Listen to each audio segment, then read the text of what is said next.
बरे लहानपणी कोणता खेळ खेळत होता तुम्ही? लहानपणी काय हेच कोणता? गोट्या खेळायच्या, गोळ्या खेळायच्या. फुगडी. हां उघडे खेळता आम्ही खेळतो हां. बाहेर भेटत्या.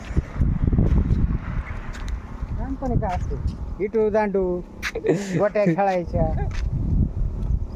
पुन्हा पण हे तर दुसरं काय आणि हे कोया खेळत नव्हता? हो ना कोया बी खेळायचे ना मग. लिंबा वारला ते डाब. डाव खेळायचा, कोया खेळायच्या, डाब घ्यायचा. घरचे काय नाही म्हणायचे? घरचे काय नाही म्हणायचे? ते डाब हो. ते खेळायचे. काचकुर भांडे. हां भांडे कुठे खेळत होतं का नाही? हां, हे लहानपणी काय आहे हेच असते ना, दुसरं काय. भांडे कोणी नव्हता खेळत तुम्ही? डाब बी खेळत होता आहे का नाही? हां, डाब. अरे खेळत पण कवड्या खेळायचे. कवड्याचा नाही तसं फक्त बघायला. कोणच्या? बिबियाच्या? हां ते पट्टा असते ते कवड्याचा. हो ते कवड्या खेळत होते ना पहिले. हो.